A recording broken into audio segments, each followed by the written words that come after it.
Hello students, 12th class की chemistry में आपका स्वागत है। आज हम नया लेसन शुरू कर रहे हैं रासायनिक बल गतिकी और ये हमारा चौथा लेसन होगा, जो कि अब नए सिलेबस के अकॉर्डिंग ये 5 नंबर का होगा।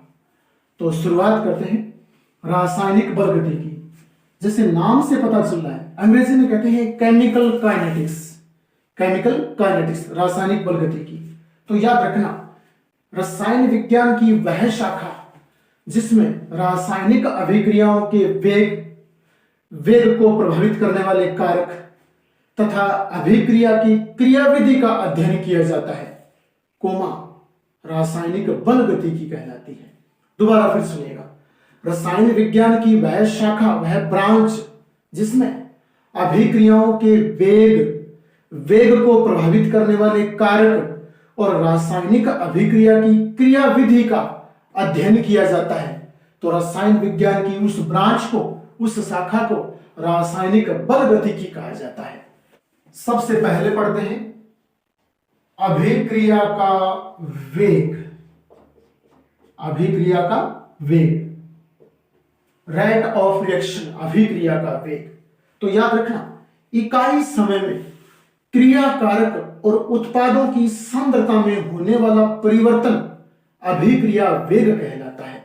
इकाई समय में क्रिया कारक और उत्पादों की सांद्रता में होने वाला परिवर्तन अभिक्रिया का वेग कहलाता है।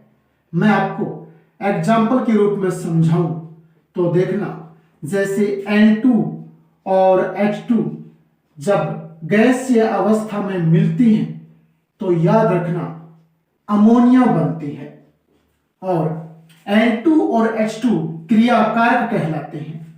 NH3 जो बनी है वो अमोनिया कहलाती है। अभिक्रिया को संतुलित करें तो यहां 2 नाइट्रोजन, तो यहां 1 है तो यहां 2 लगा देते हैं, तो नाइट्रोजन 2 पूरे हो गए। हाइड्रोजन देखिए, उस साइड में हाइड्रोजन 3 दूनी 6 हाइड्रोजन हो गए, और यहां तो हाइड्रोजन 2 है तो यहां 3 लगा देते हैं, तो यहां भी 3 दूनी 6 हाइड्रोजन हो गए। तो दोनों तरफ क्रियाकारक और उत्पाद अब संतुलित है। तो अब देखिए कि यहां ये क्रियाकारक और ये उत्पाद, जब आपने पात्र में नाइट्रोजन और हाइड्रोजन को आपस में मिलाया, उस समय अमोनिया नहीं बनी हुई थी। आपने एक ही पात्र में नाइट्रोजन डाली और फिर उसमें हाइड्रोजन प्रवाहित की, तो फिर ऊपर से पात्र को बंद किया, तो फिर अमोनिया ने बनना प्रारंभ किया। जिस समय आपने इन दोनों को आपस में मिलाया, उस समय पात्र में कोई अमोनिया नहीं थी। तो कहने का अर्थ, उस समय क्रियाकारकों की सांद्रता अधिक थी। उस समय क्रियाकारकों की सांद्रता अधिक थी, और क्रियाकारकों की सांद्रता अधिक थी तो क्रियाकारकों ने आपस में क्रिया करनी प्रारंभ की। नाइट्रोजन के परमाणुओं ने हाइड्रोजन के परमाणुओं से क्रिया की, और उनके मध्य के बंध टूटते गए और धीरे धीरे अमोनिया बनती गई। तो क्रियाकारकों की सांद्रता में तो समय के साथ कमी आती है, और उत्पादों की सांद्रता में समय के साथ वृद्धि होती है। याद रखना, हमेशा किसी रासायनिक अभिक्रिया में क्रियाकारकों की सांद्रता प्रारंभ में सबसे अधिक होती है। जब आप इनको मिलाते हो, क्रिया करवाते हो, तो इनकी सांद्रता सबसे अधिक होती है उस समय, और ये उत्पाद उस समय बिल्कुल भी नहीं बना होता है, तो उसकी सांद्रता तो 0 होती है, और इनकी सांद्रता उच्चतम होती है, हाईएस्ट होती है। लेकिन जैसे जैसे अभिक्रिया आगे बढ़ती है तो क्रियाकारकों की सांद्रता तो कम होती जाती है और उत्पाद की सांद्रता बढ़ती जाती है। तो फिर क्रियाकारकों का तो घटना और उत्पादों का बढ़ना, और इकाई समय में क्रियाकारक की सांद्रता में कमी होना और इकाई समय में क्रियाकारक से उत्पाद की सांद्रता में वृद्धि होना।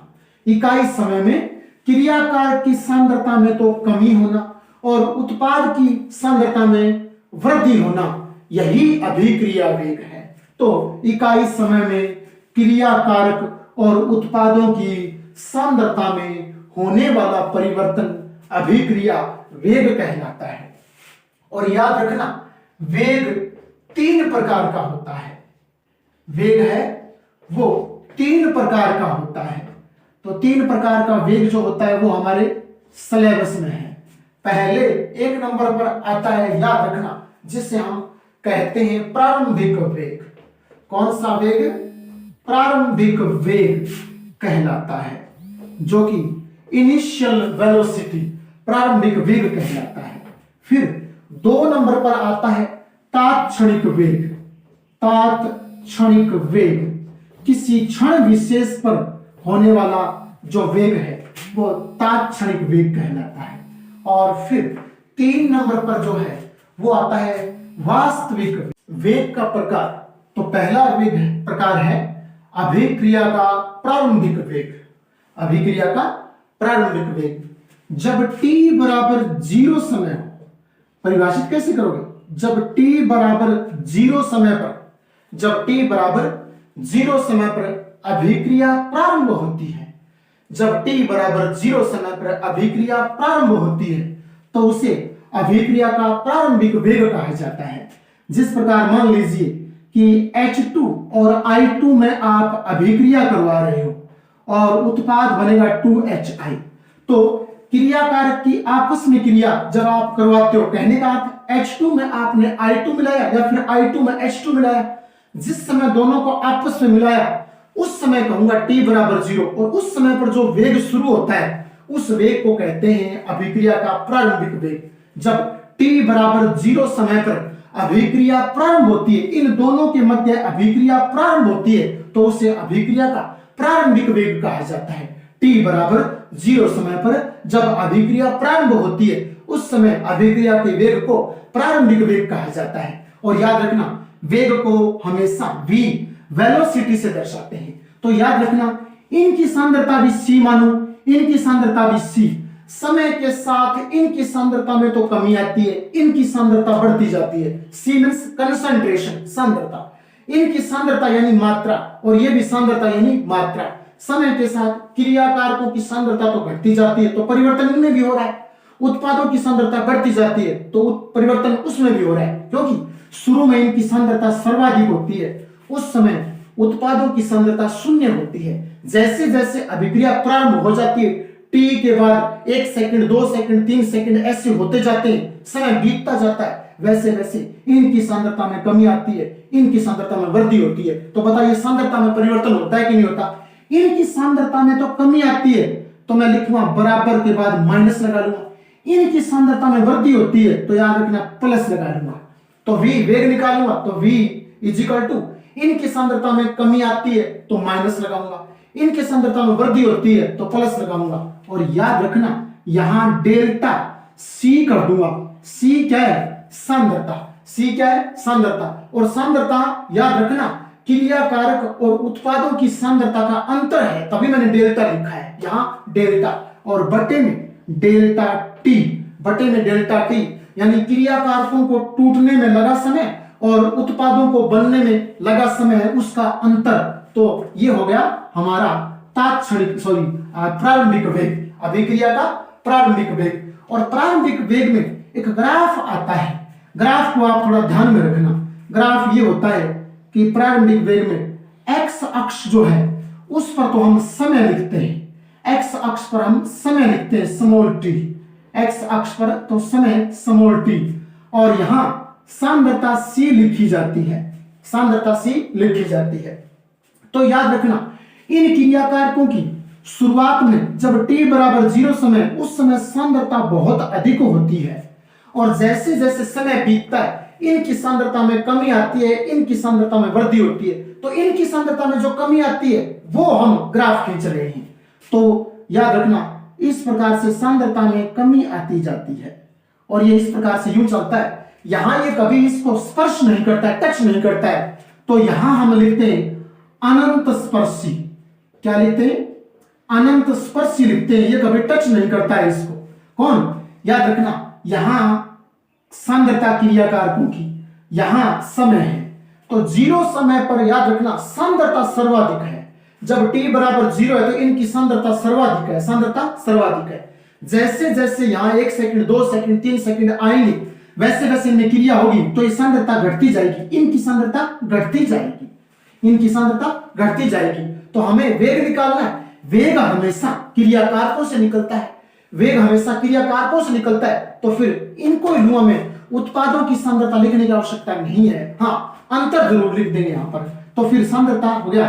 और अब क्या करेंगे, याद रखना यहां आप इस प्रकार से यू लगाना और एक स्पर्श करना यहां इस प्रकार से यू, ठीक है ना, इस प्रकार से यू कर लेना, ये C1 हो जाएगा और जहां ये स्पर्श करता है वहां से उसको ले लेना और एक यहां से इसको ले लेना, इसको इस प्रकार से, तो ये वाला तो C2 हो जाएगा, ये T1 और ये T2 हो जाएगा, ठीक है ना। C1 को जहां आप देखोगे वो T1 हो जाएगा, C2 वाला T2 हो जाएगा और इस प्रकार से ये स्पर्श किया हुआ है, स्पर्श है यहां, तो इसमें आ जाएगा। तो इनका अंतर T1 और T2, T2 और T1 का अंतर, C2 और C1 का अंतर वो हमने यहां ले लिया इस प्रकार से, तो ये हमारा प्रारंभिक वेग हो गया। तात्क्षणिक वेग, तात्क्षणिक वेग याद रखना किसी क्षण विशेष पर अभिक्रिया का वेग, किसी क्षण विशेष पर और अभिक्रिया का वेग, तो वो तात्क्षणिक वेग कहलाता है। किसी क्षण विशेष पर जो अभिक्रिया का वेग होता है वो तात्क्षणिक वेग कहलाता है।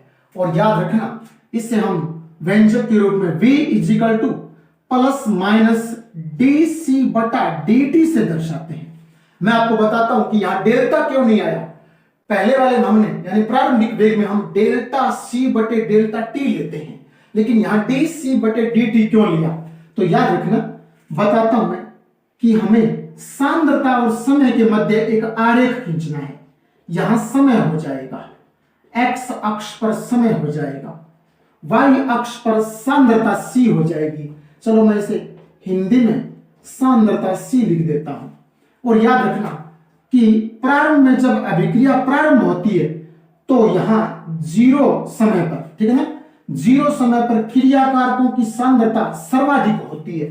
वो क्रियाकारकों की सांद्रता सर्वाधिक होती है, वो सांद्रता समय के साथ गिरती जाती है, गिरावट आती जाती है। क्रियाकारकों की सांद्रता यहां इस साइड में है, तो समय 0 हो तो सांद्रता सर्वाधिक होती है क्रियाकारकों की, समय बीतता जाता है तो क्रियाकारकों की सांद्रता में गिरावट आती जाती है, तो गिरावट आती जाती है। तो अब हमें जैसे सपोज कीजिए यहां से लेकर के यहां तक इस अल्पांश पर हम विचार करते हैं, इस अल्प अंश पर कि यहां से और यहां तक जब क्रियाकारकों की सांद्रता आई उस समय वेग कितना था, यानी इस निशान से लेकर के इस निशान तक जब क्रियाकारकों की सांद्रता में गिरावट आई उस दौरान यहां से यहां तक इस अल्पांश में वेग कितना था अभिक्रिया का, हमें वो ज्ञात करना है। तो आप जानते हो जब हम किसी अल्पांश पर और विचार करते हैं तो अल्पांश के लिए डेल्टा नहीं बल्कि डी लिखा जाता है। किसी अल्पांश पर हम विचार करते हैं और उसकी हमें कोई कैलकुलेशन करनी हो तो फिर हम डी लिखते हैं, डेल्टा नहीं लेते, डेल्टा संपूर्ण प्रक्रम के लिए लिया जाता है। तो अब यहां अल्पांश, अब क्या होगा, पहले आप यहां से और एक चाप लगा लीजिए इस प्रकार से, ये चाप यूं आ जाएगा नीचे की तरफ और इसमें जहां पहले अल्पांश पर तो इसको आप यू से यू मिला दीजिए और दूसरे अल्प अंश पर आप इसको यू मिला दीजिए। यहां T1 यहां T2 हो जाएगा, यहां ऊपर C1 नीचे C2 हो जाएगा। ये सांद्रताओं के अंतर है इतने, यानी इस दौरान सांद्रता C1 और C2, इस दौरान समय T1 और T2 हो जाएगा। तो अब इसको जब हम निकालें तो आता है v इजिकल टू यानी तात्क्षणिक वेग v is equal to plus minus dc बटा dt। तो याद रखना तात्क्षणिक वेग में आप dc बटे dt लिखोगे और प्रारंभिक वेग में यहां डेल्टा आता है। तो और इसमें dc आने का कारण है अलप अंश, अलप अंश यानी इस क्षण विशेष पर, इस क्षण विशेष पर अभिक्रिया का वेग कितना है वो हम ज्ञात करते हैं, तो वो कहलाता है तात्क्षणिक वेग। किसी क्षण विशेष पर अभिक्रिया का वेग तात्क्षणिक वेग कहलाता है। वास्तविक वेग, किसी रासायनिक अभिक्रिया में समय के साथ क्रियाकारक और उत्पादों की सांद्रता में होने वाले परिवर्तन को अभिक्रिया का वास्तविक वेग कहा जाता है। दूसरे शब्दों में किसी रासायनिक अभिक्रिया में इकाई समय में क्रियाकारक और उत्पादों की सांद्रता में होने वाले परिवर्तन को, इकाई समय में क्रियाकारक और उत्पादों की सांद्रता में होने वाले परिवर्तन को अभिक्रिया का वास्तविक वेग कहा जाता है। और वास्तविक वेग को भी हम याद रखना plus minus delta C upon dt से ही दर्शाते हैं। तो ज्यादा कोई व्यंजकों में अंतर नहीं है। यह वास्तविक अभिक्रिया के वेग को दर्शाता है। डेल्टा सी क्रिया कारकों और उत्पादों की सांद्रता में परिवर्तन है। और प्लस माइनस यानी जानते हो कि क्रिया कारकों की सांद्रता समय के साथ कम होती है तो माइनस का यूज करते हैं, उत्पादों की सांद्रता समय के साथ बढ़ती है तो प्लस लगाते हैं। और क्रिया कारक और उत्पादों की सांद्रता में समय जो है उस समय का अंतर डेल्टा टी लिखा जाता है। और अगर हम ग्राफ की बात करें तो याद रखना सभी में समय और सांद्रता के बीच में ग्राफ खींचा जाता है। सभी में तो आप करोगे, शुरुआत में सांद्रता सर्वाधिक होती है, समय के साथ घटती जाती है, लेकिन शून्य कभी नहीं होती है, याद रखना है।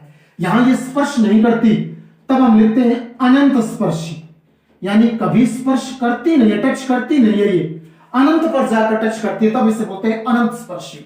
और अब यहां एक लगा लेते हैं C1 के लिए तो नीचे की तरफ आ जाएगा T1, एक यहां लगा लेते हैं इस साइड में तो नीचे की तरफ T2 तो इस साइड में C2। यहां C1 और C2 सांद्रता का अंतर है, T1 और T2 ये समय का अंतर है। और वास्तविक वेग ज्ञात कर लेंगे V equal to plus minus delta C upon T। हमारा अगला टॉपिक है वेग के आधार पर अभिक्रियाएं। तो पहला प्रकार है मंद वेग अभिक्रियाएं, यानी वो अभिक्रियाएं जो अत्यंत मंद गति से संपन्न होती हैं। तो आप कहोगे वे रासायनिक अभिक्रियाएं जिनको पूरा होने में कई घंटे, कई महीने और कई वर्ष लग जाते हैं तो ऐसी अभिक्रियाएं मंद वेग अभिक्रियाएं कहलाती हैं। वे रासायनिक अभिक्रियाएं जिनको संपन्न होने में कई दिन, कई महीने और कई वर्ष लग जाते हैं तो ऐसी रासायनिक अभिक्रियाएं मंद वेग अभिक्रियाएं कहलाती हैं। अगर मंद वेग अभिक्रियाओं के उदाहरण की बात करें तो याद रखना प्रकृति में इनका सबसे अच्छा उदाहरण है लोहे पर जंग लगना। लोहे पर जंग लगना मंद वेग अभिक्रिया का उदाहरण है। इसके अलावा याद रखना H2 व O2 के संयोग से जल वाष्प का निर्माण, H2 व O2 के संयोग से जल वाष्प का निर्माण, यह भी मंद गति से संपन्न होने वाली एक अभिक्रिया है। अगला है 2 नंबर तीव्र वेग अभिक्रियाएं। तीव्र वेग अभिक्रियाएं याद रखना वे अभिक्रियाएं जिनको संपन्न होने में 10 की पावर -12 सेकंड से 10 की पावर -12 सेकंड से 10 की पावर -16 सेकंड लगते हैं। वे अभिक्रियाएं जिनको पूरा होने में 10 की पावर -12 सेकंड से 10 की पावर -16 सेकंड का समय लगता है, वो सारी की सारी अभिक्रियाएं तीव्र वेग अभिक्रियाएं कहलाती हैं। याद रखना समस्त आयनिक अभिक्रियाएं, जितनी भी आयनिक अभिक्रियाएं हैं, समस्त आयनिक अभिक्रियाएं इसी में शामिल होती हैं। समस्त आयनिक यानी आयनों के मध्य, जैसे फॉर एग्जांपल मैं बात करूं, मान लीजिए कि NaCl और जल में घोलोगे तो एक्वेटिक NaCl और इसमें आप मिला दीजिए AgCl और ये भी जल में घोल करके मिला दीजिए एक्वेटिक, तो जलीय घोल NaCl का मिलाइए AgCl के जलीय घोल में, क्या होगा? धनात्मक से ऋणात्मक, ऋणात्मक से धनात्मक बन जाएगा प्लस माइनस के साथ। तो Na प्लस का है Cl माइनस का, इधर Ag प्लस का Cl माइनस का, ठीक है ना। तो इसके साथ क्या क्या बनेगा, ध्यान देने वाली बात है। इस साइड में तो क्या आ जाएगा, यहां Na के साथ ये Cl आ जाएगा, Na के साथ ये Cl, तो यहां हो जाएगा NaCl, ठीक है ना। और इसमें याद रखना इस Ag के साथ क्या जाएगा, ये Cl आ जाएगा, इस Ag के साथ ये Cl, तो ये हो जाएगा AgCl, ठीक है ना, AgCl। तो फिर याद रखना जो क्रियाकारक थे वैसे ही उत्पाद बन गए, तो ये आयनिक अभिक्रिया का उदाहरण है। एक अन्य आयनिक अभिक्रिया हम लेते हैं, जैसे आप AgNO3 को और पानी में घोल लीजिए एक्वेटिक AgNO3 और AgNO3 यानी सिल्वर नाइट्रेट, इसमें आप NaCl का जलीय विलयन मिला दीजिए, पानी में घोल करके, और वही होगा प्लस वाला हिस्सा माइनस वाला, प्लस वाला हिस्सा माइनस वाला। तो ध्यान देना, इसका प्लस इसके माइनस के साथ, इसका प्लस इसके माइनस के साथ। तो पहले बन जाए, कौन सा पहले बना दीजिए, AgCl प्लस दूसरा क्या बनेगा, NaNO3, क्या बनेगा, NaNO3। तो ये आपके तीव्र वेग अभिक्रियाओं के उदाहरण जो कि आयनिक अभिक्रियाएं हैं। इसी प्रकार अगले एग्जांपल में उदासीनीकरण अभिक्रियाएं इसी कैटेगरी में आती हैं। उदासीनीकरण अभिक्रियाएं, उदासीनीकरण अभिक्रियाएं आप जानते हो, अम्ल और क्षार के मध्य संपन्न होने वाली अभिक्रियाएं उदासीनीकरण अभिक्रियाएं कहलाती हैं, अम्ल और क्षार के मध्य। तो यहां एक तो हम अम्ल ले लेते हैं HCl, और आप इसको पानी में घोल लीजिए एक्वेटिक, और एक आप इसमें क्षार मिला दीजिए, और क्षार भी आप पानी में घोल करके एक्वेटिक मिला दीजिए, ठीक है ना। तो क्या बनेगा, एक NaCl और H2O, वही होगा प्लस माइनस, NaCl बन गया और H2O बन गया।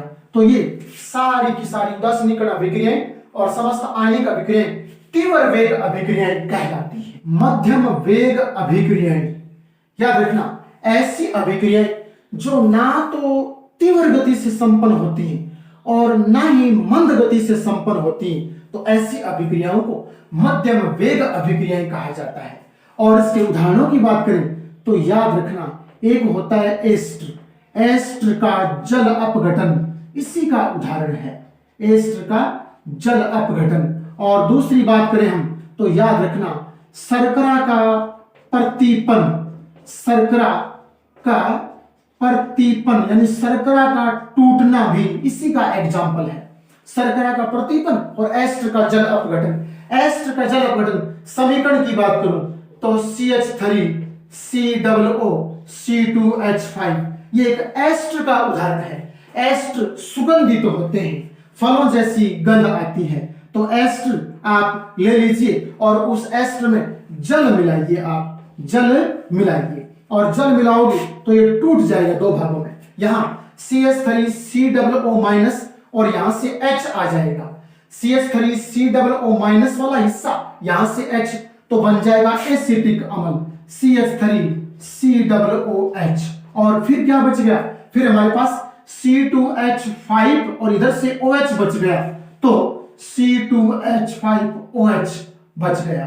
तो एस्टर का जब जल अपघटन किया जाता है तो एसिटिक अम्ल और एथेनॉल बनते हैं, जो कि मध्यम वेग अभिक्रिया का उदाहरण है। ये एक ऐसी अभिक्रिया है जिसमें ना तो मतलब समय ज्यादा लगता है, ना समय कम लगता है। दूसरे शब्दों में बोलूं कि ये ना तो तीव्र गति से संपन्न होती है, ना इतनी मंद गति से संपन्न होती है। और शर्करा का प्रतिपन याद रखिए, शर्करा C12H22O11 शर्करा हो गई। शर्करा में आप जल मिला दीजिए, और जल मिलाओगे तो ये ग्लूकोज और फ्रक्टोज में टूट जाएगी, तो C6H12O6 और प्लस में C6H12O6, मैंने दोनों ऊपर नीचे लिख दिए, ठीक है ना।